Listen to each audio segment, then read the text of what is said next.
So guys, a customer brought me a CX5 with the following fault codes P2262 and P0471, which is like related to the exhaust pressure or the turbo. I told him to come down for a diagnostic so that I can check if it is not the turbo. So basically I done the diagnosis, the assessment. I check what I always check on these ones when I diagnose them. I removed the charge pipe leading to the small turbo just to see if the flap, if the wastegate flap is still intact, so it is not broken off, the rivet is not broken off, just to make sure that it is a sensor. Obviously check the live data. The sensor was working fine, and hear me out why. Because the customer was to another garage and he bought the new revised version of that exhaust pressure sensor, and the garage fitted it to him. But after the fitment, the car was running rough, so they replaced the old one back again. But here is where they made the mistake. I'll show you in a second. But basically, the kit, the new sensor comes with an extension lead or wire, and they didn't install it, that one, to the sensor. That's why it was running rough. So he came to me, I diagnosed the car and said the turbo is fine. The exhaust pressure sensor is fine at the moment, but it will fail eventually in the future. So yeah, he said, okay, I'll leave the car with you and then get the sensor changed for me, because he already had that in his car, I mean in the backseat of the car. So I've done that. So basically how we do it, that change, I removed that tube. Let me show you. So basically this is the old sensor. I remove it together with the tube from that pipe. I'll show you the pipe because I've got it here as well.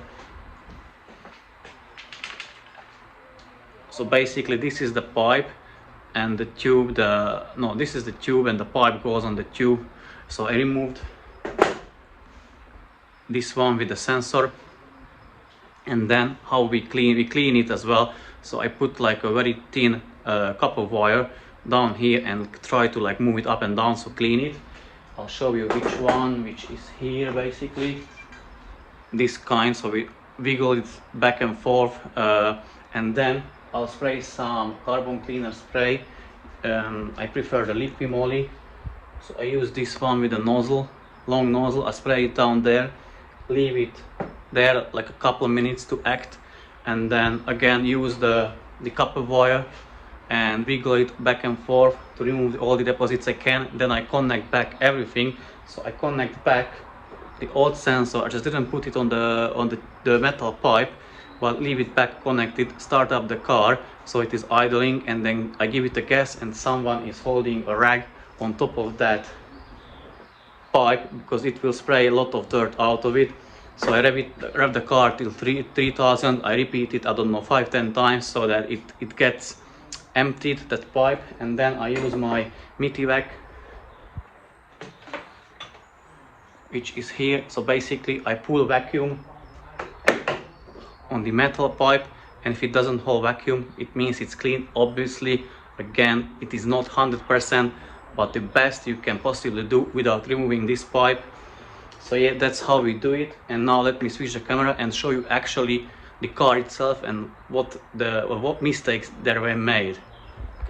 So here is that CX5 in question, and what the garage didn't do, you see this extension wire.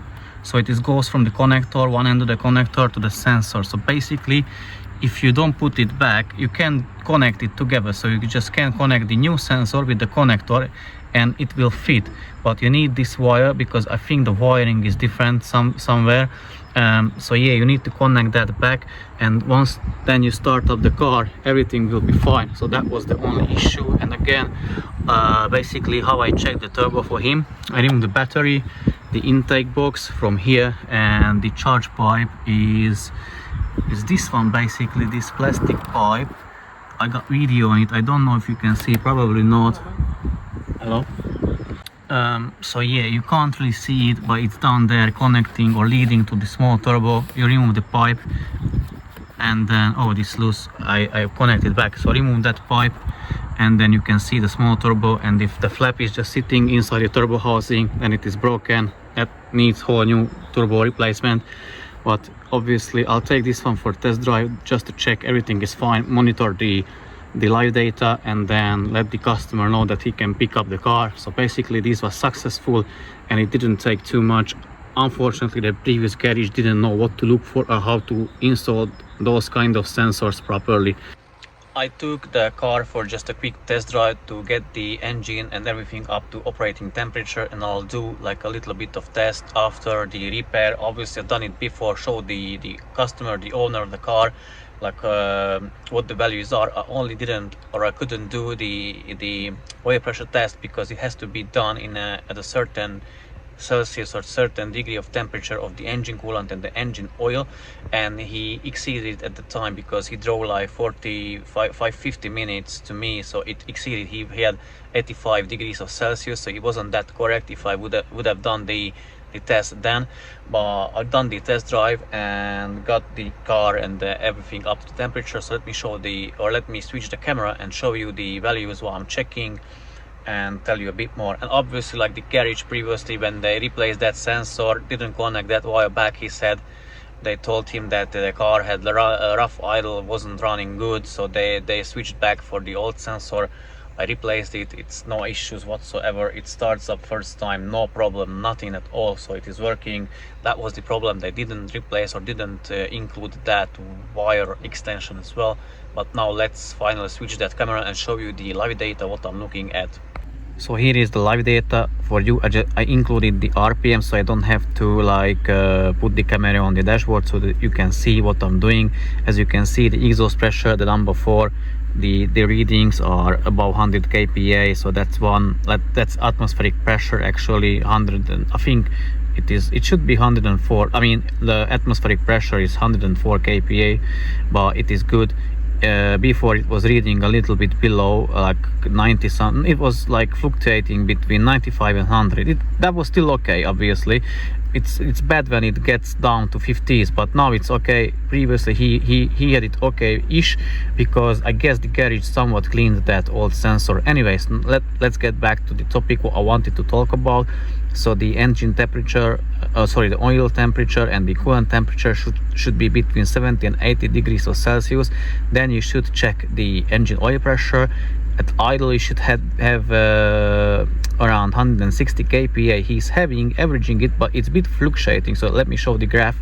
As you can see, it is quite fluctuating. I'm not saying it is bad. It may indicate that the strainer is getting blocked, but I'll do the rest of the tests. So rev it up till 1500, 2000 rpm and 3500 rpm, so you can see here the rpm range or numbers, and you can see the oil pressure there. And I'll show you or tell you what you should have. So 1500 you should have at least 160 again.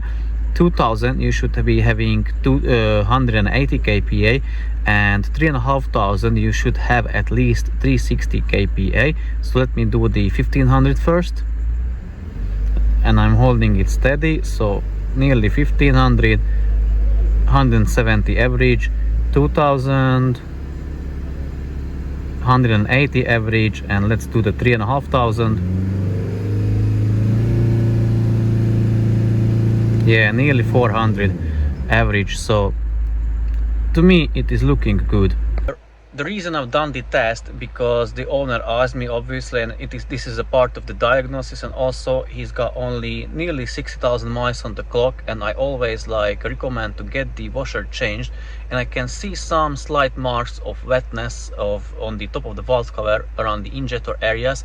So I suggested him to take off the valve cover to see the condition underneath it, and from there we can decide, or he can decide, or I can tell him like what kind of jobs are necessary to get done, and from there he can decide whether he wants to proceed or not. So yeah, this was quite it for this video. I think it was a quick one. I don't know how long the whole video will be after editing, but yeah, this one is fixed. It was easy fix for me and for the customer as well, and it should be working fine from now on. Yes, so thank you very much guys for watching. Have a nice rest of the day, and see you soon in the very next video. So take care guys, and bye bye.